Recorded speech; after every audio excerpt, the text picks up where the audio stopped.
Hello, welcome back to the channel. So, what are we doing? Yeah, we took this particular day. I took my L1A1 out to the range for a little bit of range time. Hadn't been on the range for a while with it, and I had got a bracket to go on my spot and scope. I wanted to test it out. I did a video on that just a little while ago. Let you know that particular exercise was unsuccessful. I'm not quite sure what's wrong with the bracket or was it the scope, but either way, one or the other is going to have to be upgraded. Probably the scope. Now, I might get a combo. Anyway, because I was saying, come back to what I was saying.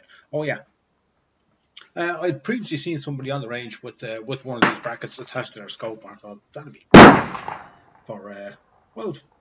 for content for a start, and also just for myself. Instead of having to go back and forward to the scope all the time, I just look at the screen and see where I'm printing and adjust and so on and so forth. But I had a few rounds first. That didn't look too well, did it? Oops. Anyway, I'd attached the bracket to the scope. Had a little look at what was happening, but it was very, very shaky. Anytime I fired the rifle at all, the recoil would go through me, go into the table, and shake to be Jesus out of the scope. So what I was seeing was very, very fuzzy, was shaky, couldn't see very much, and on top of that, I'd have to reset after a couple of shots, I'd have to reset the camera because the lens would not be lined up with the eyepiece on the scope anymore. It just wasn't sturdy enough. So anyhow, I carried on with the range day, squeezing off a few rounds. Love taking my L1A1 out to the range. This particular day, I was firing at 300 meters. Now the minimum range setting on the L1A1 is 300 meters. So I was using a full sight and a 6 o'clock hold, and I couldn't figure out until I went down to the target to see where I was printing. I was printing very, very high. Still, I went and had a look, and yeah, the creep size wasn't great. That said, I don't think I fancy standing there. So let's carry on and enjoy the rest of the range day.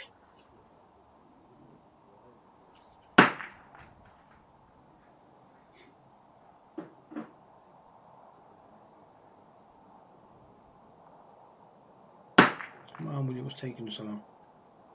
Oh yeah. I never see these things until I'm watching myself shoot. After all these years, I would not have a flinch anymore, but I still have a flinch when I shoot. I'm kind of noticing that now. It's kind of a good thing. I'm looking at replays of me shooting. I'm going to have to get rid of that flinch. I wanted to use the rest, but the rest, even at its upper setting, it was still very, very low. So I ended up just resting the rifle in my arm.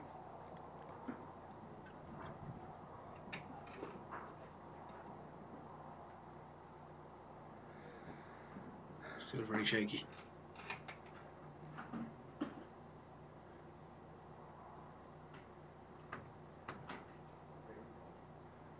Very, very shaky.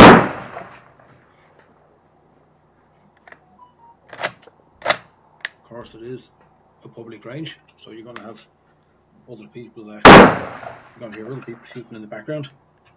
Can't do anything about that. But it wasn't a particularly busy day that day. At least it wasn't a busy day on the range. There was some kind of event going on, some kind of a field dressing class wasn't occurring on the range. That was kind of in the clubhouse.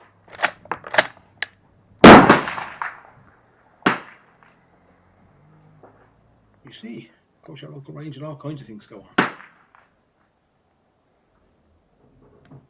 Yeah, have to reset the site.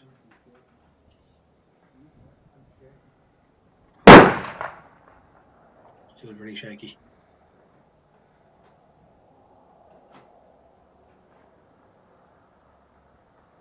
Hey, come on, what's keeping you? Okay.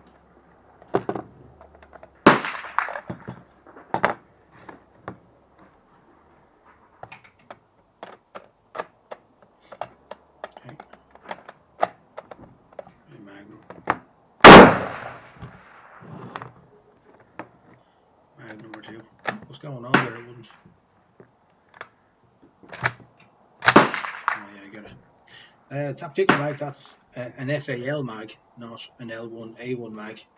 They will fit and they will feed, but they're not. They don't fit as well as the specific L1A1 mags. The L1A1 mags obviously fit better, made for that particular rifle. FAL, the metric FAL, as they're called. The L1A1 is an imperial, works off imperial measurements. The metric FAL magazines will fit, but they don't fit as snugly as well as the L1A1 mags. I think I've covered that on the channel before.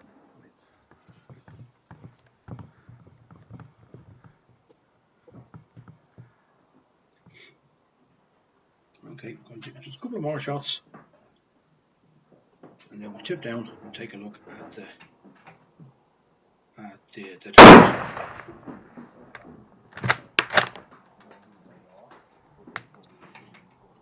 So we'll see you at the target.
Yeah, a lot better.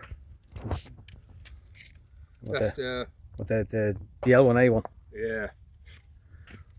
The other thing was fucking disastrous, but you know. The Enfield. Yeah. But I got one of them brought in from England years ago, and I used it for years. And I had number 4s as well, the Canadian long branches. Yeah. And they were always good.